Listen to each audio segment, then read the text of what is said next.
Can you hear me now? Yeah. So thank you so much. I thought those were two really great talks. And I'm now forgetting my question. So I guess it is possible for something to be a good thing at the individual or intersubjective level, and to be even a very bad thing at the national or political level. In other words, what's morally good can be politically a terrible idea. And Simone, I take you to have come close to making that argument, quite closely. But the one thing that I think both of your arguments share is that there's something very attractive, obviously, both about reparations and forgiveness. And both of you are thinking about how they operate in the world in order to adduce their waywardness on that front. And it seems to me that the one word I use in this context, you may not want to, is weaponization. So it's not about your good intentions or your bad intentions or who deserves it or who doesn't, which all important.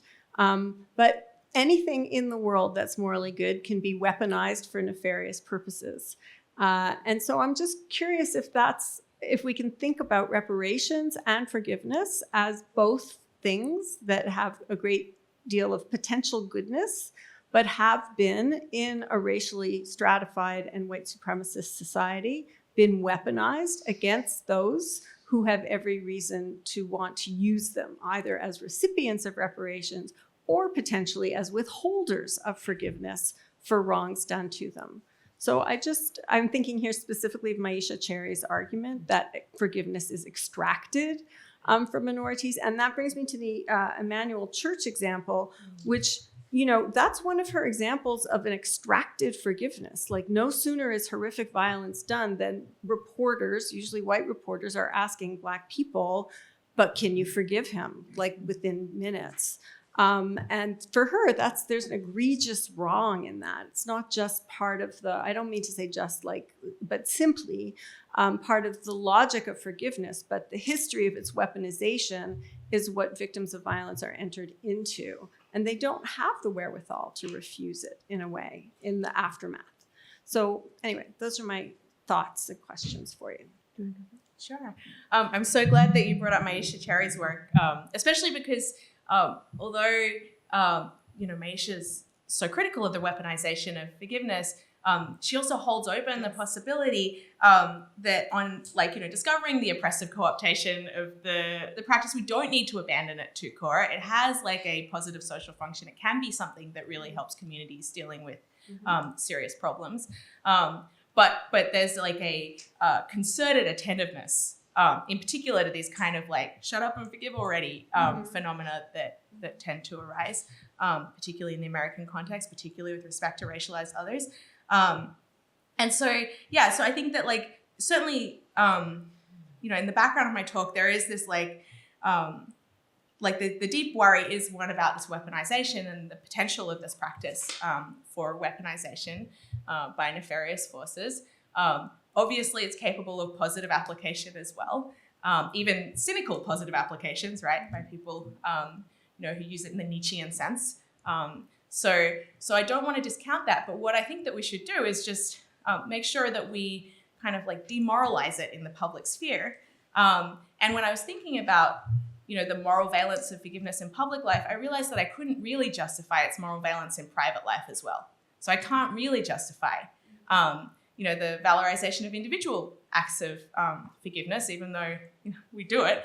I'm not sure that it's well-founded. I'm not sure that it's something that would be part of a well-functioning system of morality. And I'm kind of a Humean about this stuff. I think that morality should work for us and promote a flourishing life for us. And forgiveness isn't part of that picture for me. I think there are other things that individuals can do that are related to forgiveness, but distinct, like letting go or shelving it, right? I really like this idea of shelving it, which is we go, okay, this isn't relevant to me right now, so I'm not attending to it. But the second that you do anything like that again, it immediately becomes relevant to me, and then I attend to it. And I think that most of us actually proceed in that way in our ordinary lives. I actually struggle. I have okay social relationships with other people, but I can't think of any instance in which I've ever forgiven anyone. And I know that's the case because the second they do that thing again, it's immediately salient that they did it before, so I must have just shelved it. So I think forgiveness is too demanding of a virtue for private moral conduct. It's too kind of dodgy and nefarious of a virtue for public life. Obviously actors may find it useful and to good ends, but I think we should be really cautious about according it a positive moral character. Yeah. Amanda? Well, wasn't sorry. there I'm another sorry. answer? That's Sorry, I'm so sorry. Oh, that's okay. You gave me 10 more seconds to think about what I was going to say to Bonnie. So thank you for the question. I mean, I do think, there is clearly an element of a kind of weaponization of the language of reparations as a way of putting a stop on thinking about, it's like reparations as a way of effecting a kind of closure prematurely. The language of reconciliation, which you used, Simone, at the beginning of your talk, also has been, so in Virginia, for instance, in 2007, there was initially a resolution that was supposed to apologize for the slave trade and slavery. It got reworded because it was the anniversary of Jamestown. So on the one hand, it was reworded to acknowledge indigenous dispossession, but it was done in such a way that it was disconnected from the present entirely. So it was sort of located like it was in amber in the past. And so we see that this happened and it's terrible. And it's actually a commentary on our greatness that we're able to see it and move on. I think that the worry, the primary worry that was has animated this paper is actually how to think about reparations advocacy in which closure actually also appears as a positive end, as a desired end. And part of this is because reparations is a legal concept. And so, if you have in tort law, you have, you make your claim, you're satisfied in the law. And so, the thing that I'm trying to puzzle through is, on the one hand, there is a demand for reparations specifically for slavery and its legacies in the United States that are predicated on an analysis that is absolutely right about the ways in which these institutions reproduce themselves and white supremacy is innovated.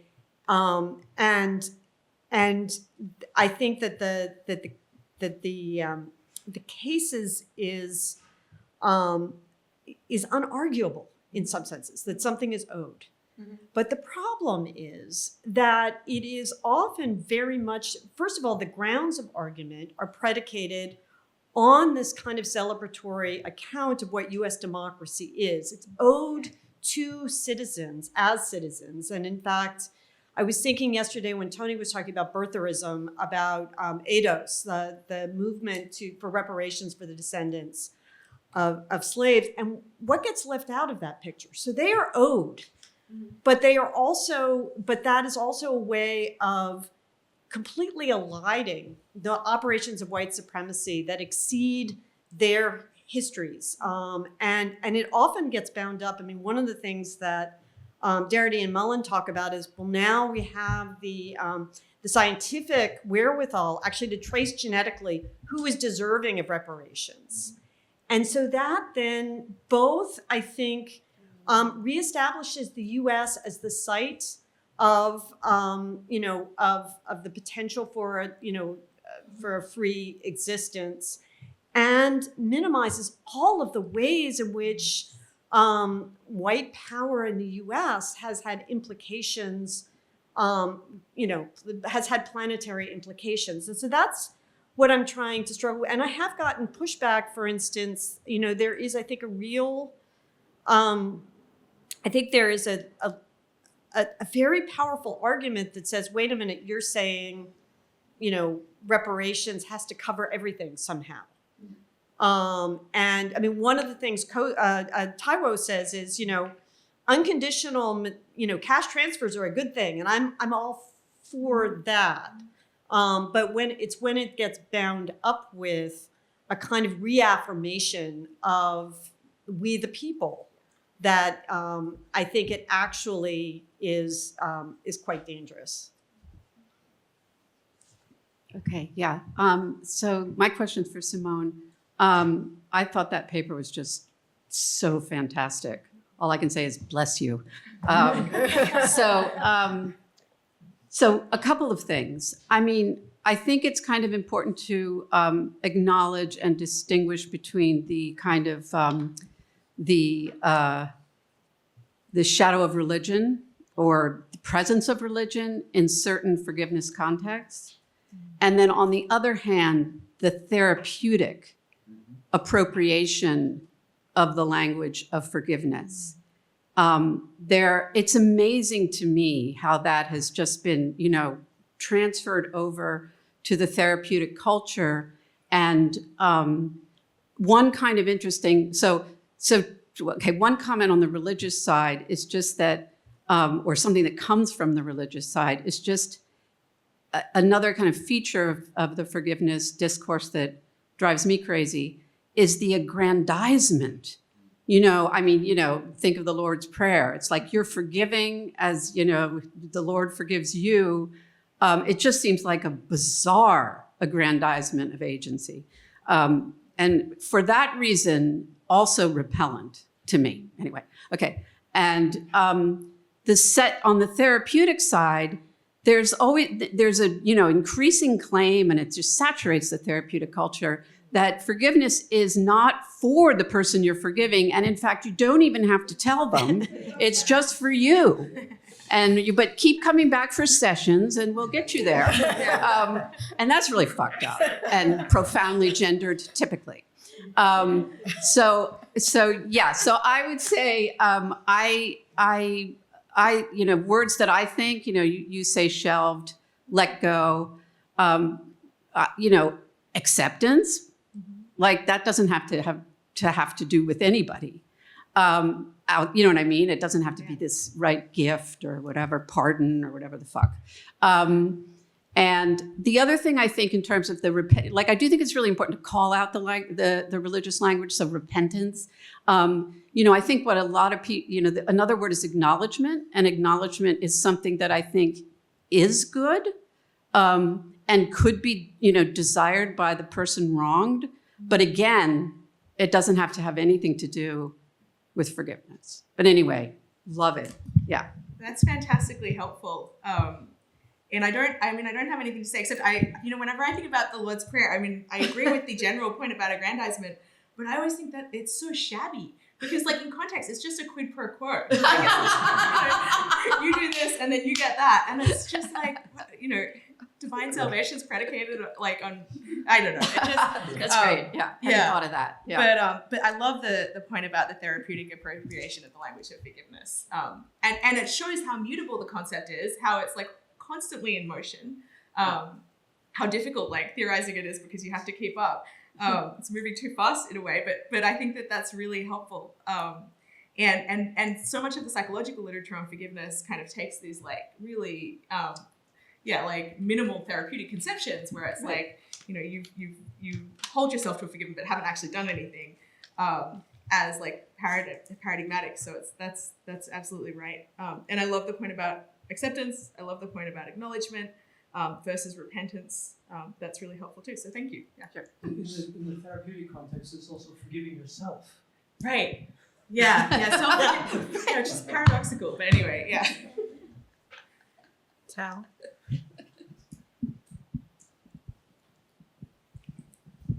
So Tal Lewis from Religious Studies. Thank you. Both of these were great. I have a question that I think of as a methodological question for you, Simone, in terms of, you talk about not wanting to engage in what you call definitional hedging.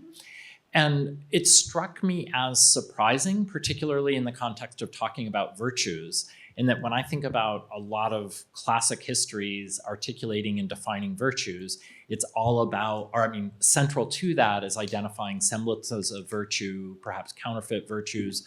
So it seems like an odd place in which to say, I'm not interested in that kind of delineating things that might look like the virtue, but in fact not be that. So I'd love to hear more about your methodological thinking. Yeah, and you're right to push me on that, because obviously there's some definitional hedging, right? I gave some criteria for forgiveness. There's wrong and wrongdoer. But I guess what I was aiming at in that part of the talk were these really like very demanding, articulate conceptions of forgiveness that give like a bunch of conditions. Like you need a checklist to satisfy them all. And having satisfied them all, you can be satisfied that you have performed the act and you deserve the moral credit. And I can't actually think of many other acts for which we get moral credit that you have to tick so many boxes as some of these accounts would have it. The wrong has to be exactly the right sort of wrong. You need to clearly recognize it as such. The wrongdoer needs to have taken exactly the right sort of steps. That needs to have been clearly communicated between you. There needs to be a relational understanding of what happened. Like there's all of these criteria. And I think that ends up being so demanding that it's hard to find very many genuine cases of forgiveness. And I'm always a little bit tentative about saying like, this thing that rarely, maybe never happens is the real phenomenon, and everything that everyone else has been talking about for the history of this practice is ruled out, or false expression. But yeah. Means justice so different? Well, I mean the same. I think the same thing. Yeah, I mean I have the same kinds of reservations. About overly refining. I think that's fun. But then, we have to be responsible to people who are living lives and using concepts. And so we have to be kind of like a little bit responsive to praxis as well. I don't know. Yeah. I'm on the queue next. If forgiveness is so bankrupt or problematic, what do you suggest? In the face of wrongdoing, and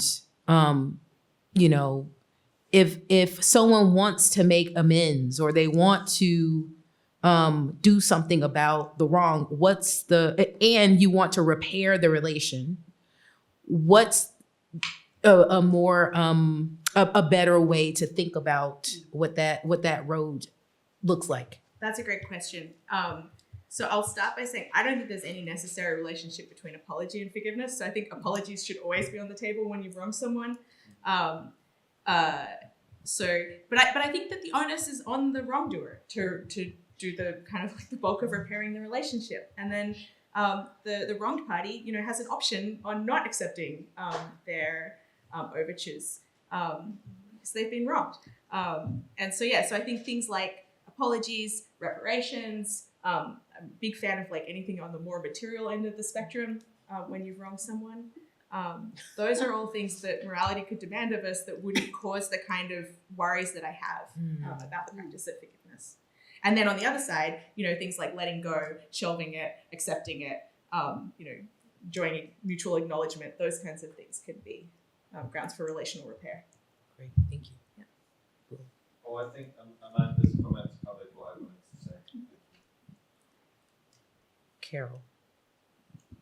She's there.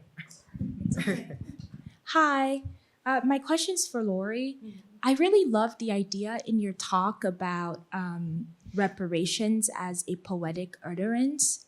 And I'm curious about what makes the poetic an appropriate site for the language or languages of reparations. So in other words, why the poetic as opposed to, say, like theoretical or the legal route? That's a great question. And I wouldn't say that it's the only appropriate site. I mean, one of the things that was striking to me, Sutton's petition is very familiar. If you've read anything about sort of the history of reparations, at least, or reparations for slavery, it is commonly recited as where things started in the United States. And I had always taken that, on board. And I think I had probably read the petition. Honoré Fanon Jeffers, who is a poet and novelist, who wrote, in addition to a great novel, the Love Songs of W.E.B. Du Bois, but she wrote an extraordinary, I think, text called The Age of Phyllis, which is where she brings together, she retells the history of the Revolutionary era through the story of Phyllis Wheatley Peters. But she has a poem about Belinda Sutton.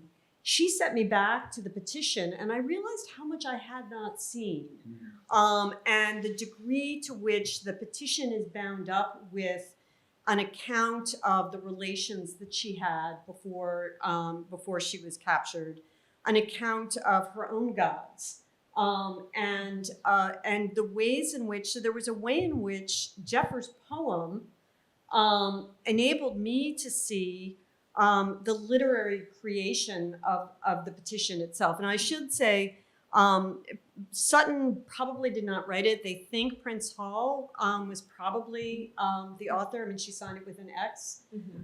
So that's part of, but then there is a theme, in the literature. I mean, in addition to Scott, I mean, Robin Kelly famously likens progressive political movements to poetry.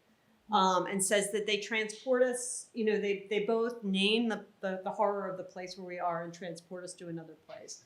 So I don't want to hang on the poetic as a technical term, but as a way of capturing the aesthetic dimensions of the pursuit of reparations. Okay, so this question is a little inchoate, but I wonder if I kept thinking about in both your presentations, and especially I have to say, I'm really, really taken with the notion of reparations as a beginning rather than so forward-looking rather than backward-looking. But if reparations is a beginning, right, that begins with redress, then I think that it then has to lead to other kinds of processes. So processes that we don't talk about quite as much. Something like working through, maybe some things like transformation. But I am, I have to say, Simone, your paper did make me feel very Nietzschean in the telling, because I was like, yeah, I mean, obviously we're not forgiving, so that's not on the table. But I do think there's something in forgetting. And I don't mean forgetting as as a naive, I think forgetting as a power move, which is what Nietzsche says, is if you're powerful, you just forget. You do an active forgetting, right? You remember, too bad for you. I've forgotten, right? And so, yeah, I don't even know I don't know, but I'm kind of asking you, can that be not, Nietzsche gets, Nietzsche can be, problematic, but I'm very seduced by that sort of notion. More than I think shelving or letting go or whatever, how do you transform circumstances in such a way that it's forgotten? Yeah, that's great. I kind of love, I love that idea that it comes from Nietzsche, master morality, the master gets hit by someone beneath them and they immediately react. So they do something to, they'll hit the other person or something, but then they never feel the blow after that. They never think about it. They don't ruminate. They never suffer any subsequent harm. Having the power to forget like that is absolutely a really interesting power play in the kind, especially in the historical justice context. But it's kind of hard for me psychologically to imagine. Yeah, I don't know ever being in that situation. But maybe that's the natural end of a process. Yeah, I don't know. That's yeah. what can you have a transformation where? Yeah.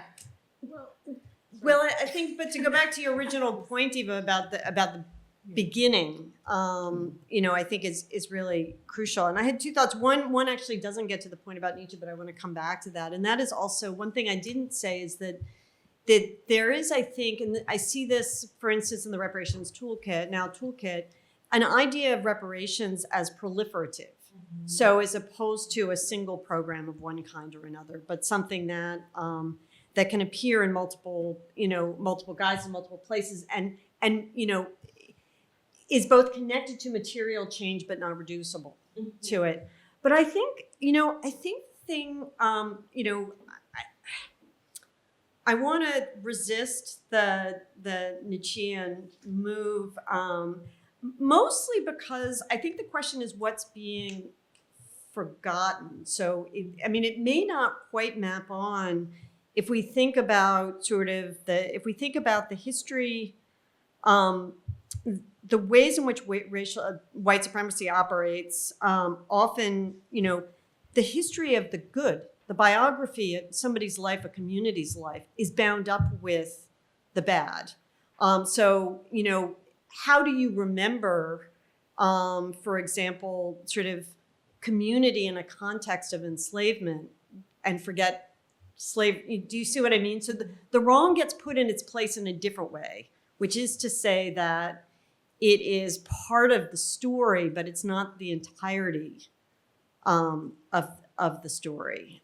So here I may be departing, I think, from David Scott's account of irreparable evil, in the sense that I think there's an emphasis not only on the destruction of forms of life that is central to Western Hemisphere slavery, but there's also the creation of new forms of life under these circumstances. And I think you can't understand the creation without also incorporating the wrong. Reparations. One set of issues is the language of exchange, Mhm. which of course has a Christian overlay in redemption and all those things. And that I think is a problem. What is it to think about moral things as an exchange relation that you can pay a blood price for? This it seems to me is a problem. But it's a problem for another reason. It's a problem for two reasons. One is I think the language diminishes the wrong, that there are irreparable wrongs and they should just remain irreparable. But the other is it does extend a seductive promise to wrongdoers, which is you can buy yourself out of this one. And that's a problem. But the bigger problem, I think, is that it is what I think was fixing it in the past. That is to say, the language of reparations, I have an alternative language, which I will give you, so I'm not, says this was something that happened in the past that needs to be fixed now. And first of all, I don't think it can be fixed. But second, why should it be stuck in the past? It's not about the past. It's about the present. And most of the reparations literature acknowledges that, but they acknowledge it in a frame that is entirely or is largely backward-looking and compensatory. What if instead of reparations, you talk about redistribution? What about instead of reparations, you talk about justice? Then it becomes our problem, which we must solve now. And there's no debate. It also takes away from people, like, of course, probably many of our students who say, but my people weren't even here yet. Or I wasn't involved in that, all of which is true, but unimportant because it is in the present. And so if it is in the present and it becomes an issue of redistribution or justice in the present, you avoid all those problems. And plus you put the responsibility where it belongs, on us. Mm-hmm. Just do it. And that, it seems to me, is just a more powerful imperative. It's an imperative that is immediately tied to democratic obligation. It is we the people. Why do we have to do it? Because these are our people. It's not, why do I have to take care of the poor? Because somebody did them wrong in the past? No, I have to take care of the poor because they are my people. Or they are people. That's fine for me too. So that just seems to be an infinitely more powerful imperative for justice because it says you must do it, and you must do it not because of what something your ancestors did, whoever those people were, but because it is something that you are presently enjoying or suffering from. It's just wrong. And it's that simplicity of the thing that seems better to me. So I have a couple of thoughts, as you might imagine. I don't think that reparations language necessarily locates the wrong in the past. Precisely. I think that there are a lot of people who are making a different set of arguments. I think that's Robin Kelly's argument, among others. I also think it's important to honor the work that the language of reparations has done as a tool of organization, and which is to say that if it's a demand that's been articulated again and again and again, it's worth spending some time asking what that demand is and how it's being articulated. And Taiwo actually, I mean, he is making an argument about, he's using the language of reparations to talk about global redistribution. So it is a distributive argument. But I think, why don't we just talk about distribution? Why don't we just talk about justice? I think those terms are so frequently used as though they don't have to be located in a history. And by that, I don't mean a past. Mm-hmm. I mean, in a context in which, we are coming out of a series of processes and commitments and harms that make us, that we continue to reproduce. And the last thing, I realize it's sort of a scattershot, the last thing about exchange, I don't know that exchange is so I don't know that the language of reparations is necessarily about exchange first, but I don't know that that's necessarily a problem, and here's why. So a gambit that Jill Frank and I have tried to articulate an account of reparations in terms of a conception of reciprocal justice. And it's very much predicated on exchange, but not as a kind of, sort of capitalist marketplace exchange, but as a sharing. And as a process whereby, because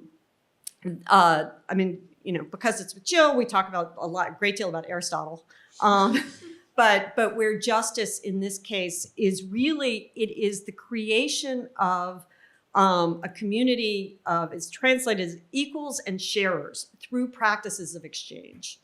It's something where we're sort of working through, but I don't think exchange is necessarily the problem. Sharing is better than exchange, I think, for a whole variety of reasons. But the whole language of repair it seems to me, about the past. And I would argue that exactly your account of how much has been invested in talk about reparations and how little has been done suggests that there is something wrong rhetorically with the appeal. Well, and I just see too many people absolving themselves of immediate responsibility.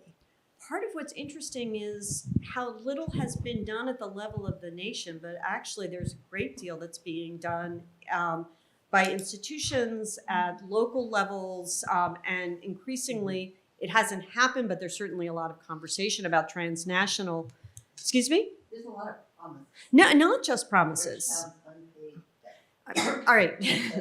But so, I mean, I do think that, I share your concerns about the idea that that the one way to imagine reparations is as the state, making good on its unrealized ideals, and I don't see that happening. I mean, there was a moment when HR 40 came close to being to go.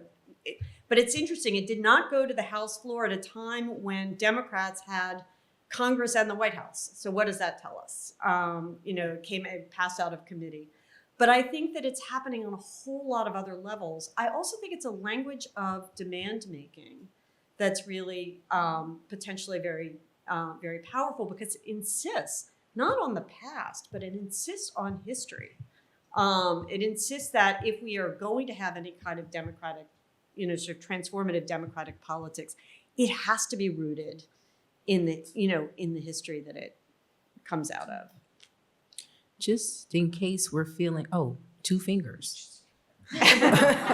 Okay, quick. Just very fast, okay. Yeah. Just to point that repair is not just about the past, it's about Yes. fixing for function.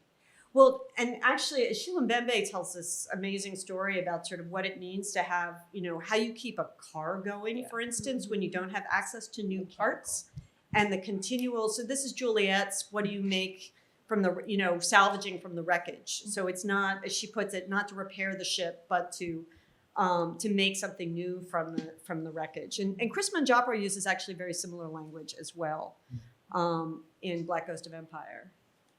So we have like 15 minutes left. I think we're okay with time. And we have 3 people maybe. Wait, did you raise your hand? It says time. So maybe I'll do two. We'll do two, and then we'll do another two. Okay. Jacques and then Tim. This goes to the question of shelving and has I suppose returning to the Nietzschean register. It strikes me that one of the difficulties with shelving is that it has no performative shape that makes sense. You can't, I mean, it makes sense, but it doesn't work. You can't say, I hereby forget. And so I wonder if there's no, I hate to use the word psychophenomenological way of proceeding with I forget as a speech act. How do you incorporate it into the response to a harm? Tim, can we get your question?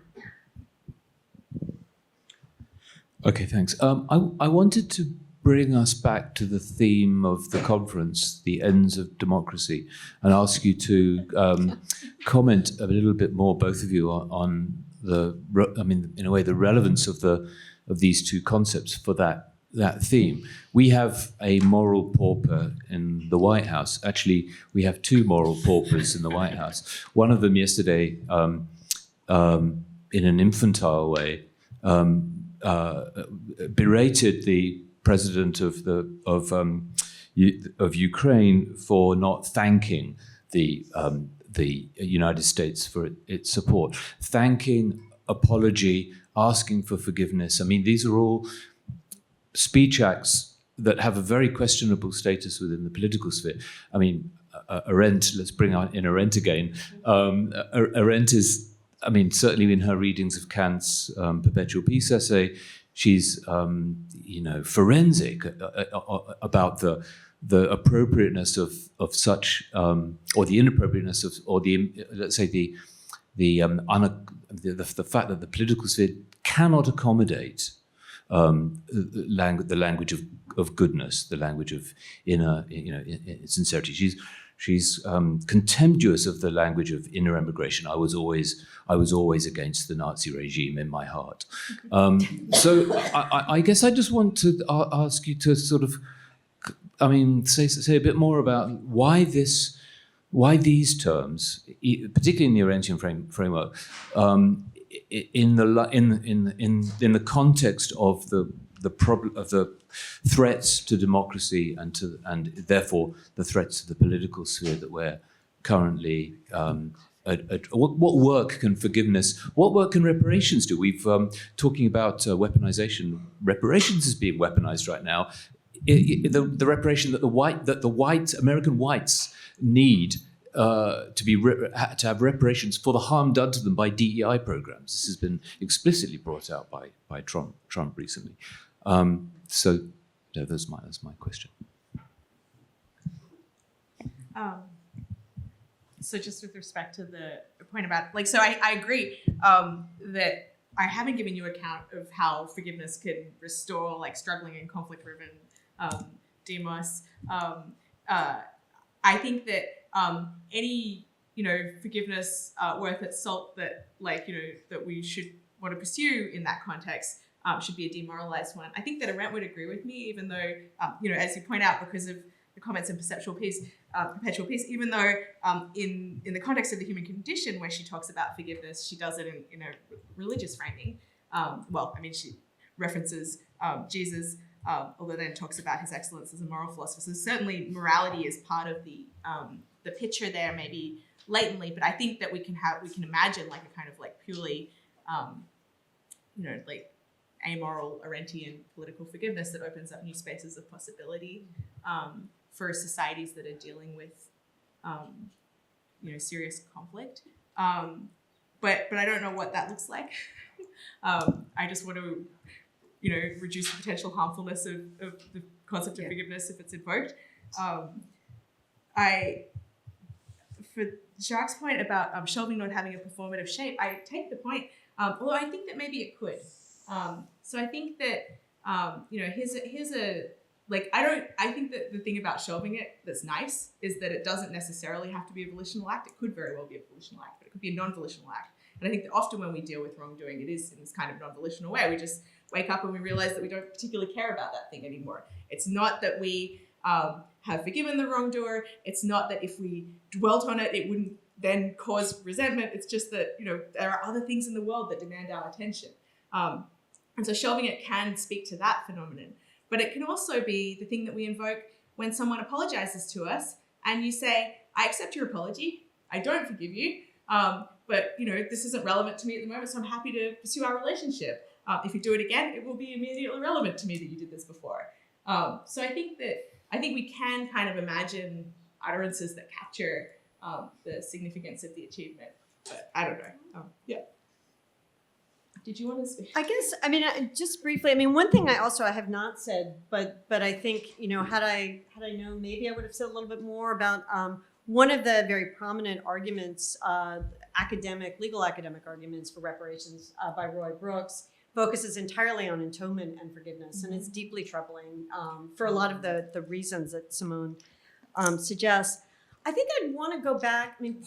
No language no concept can carry all the weight quite clearly. But I think I want to go back to the point that was made this morning about, archives.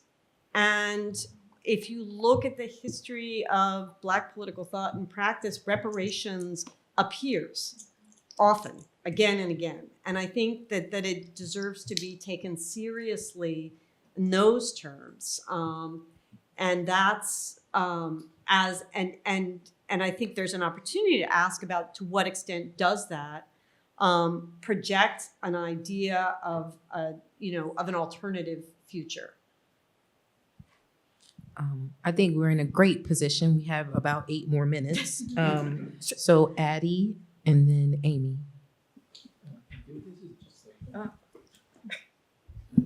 Kind of a comment, if you want to respond to it. I'm struck by the connection, or obvious connection between these two talks. And I want to stress the gratuitous aspect of forgiveness and the acknowledgement, clear acknowledgement that reparation cannot undo the damage. There is always superfluous damage that will not be erased by reparation. So I think that this is a beginning of a structural similar or juxtaposition between the two terms. But what is more important is the fact that in the first case, it's the victims who ask for reparation. In the second case, it's the wrongdoer who asks for forgiveness. Now, if we consider the speech acts, we and not just the logic of the gesture, then there are other possibilities. So with asking for forgiveness, the other side can say, well, we do not forgive you. We may consider forgiving you if you do this and this and that, and start a negotiation. Why not? I mean, this is quite, I think, should be welcome. And in the case of reparation, it's a generative. The quest itself, the demands for reparation is a generative power on the exercise on the other side. So I think we should consider this as well. Thank you. That was actually Jack's questions and also Addie's question really kind of was what I was trying to say also about the kind of speech act and the idea of the promise one makes about one's own affect in the future, that seems completely impossible. Which made me think about a relationship between the two papers and also that has come up in the discussion about the temporality of all this, right? So we've been talking a lot about the past and the the right of the wronged not to forget the past, the presence of the past. And we've been thinking about the present, and then the kind of idea of that maybe there's some kind of idea of hope of the future. And it seemed to me that the temporality of the way that you were talking about forgiveness, Simone, was kind of didn't have that kind of progression. So I wonder if you could talk about that temporality, which is from the point of view of the Speech Act, it seems just ridiculous, right? To move from a time of no forgiveness to a time of forgiveness.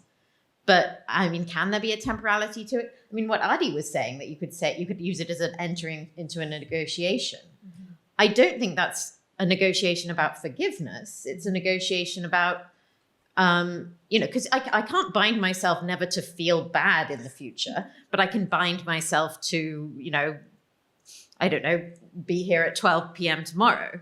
I can bind myself to formally release some kind of obligation, to stop demanding a certain kind of restitution, to agree that some kind of burden has been met. I mean, I think in the context of reparations, that we've been saying that it can't be done, but in the context of the forgiveness, if we imagine some other example. But yeah, I think a lot of what you were saying, Simone, seemed to just reject this idea of a temporality, of a kind of before and after. Parting words from our presenters. We have just under 3 minutes.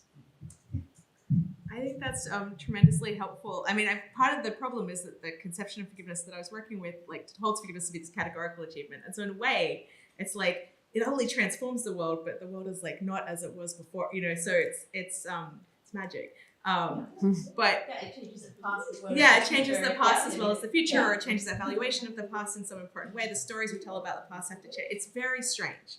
And it's hard to isolate what its temporality is. I mean, there are some people who think that maybe forgiveness is a kind of relational achievement that involves promise making on both sides, and it's an act of promise that we have to maintain together. And I might be sympathetic to that as a kind of a way that forgiveness could be an ongoing practice that has a future to it, that doesn't just wipe the slate clean and leave the past in the past. But yeah, no, that's a really provocative question. Yeah. I think part of what listening to Adi's question or suggestion, I mean, it occurs to me that really my concept may be the demand for reparations. Almost every actually existing program of reparations, Pablo de Greve, who has spent a career working on these issues, all over the world, has suggested, they almost always fall short. But I think the fact that the demand has captured the imagination of so many ordinary people fighting unjust relations of power, fighting not just the past crimes, but ongoing dispossession, extraction, violence, and so forth. That there's something there that's worth examining, holding on to, growing potentially, and learning from. Well, it's 4:04. The trains are running on time. Thank you so much, everybody.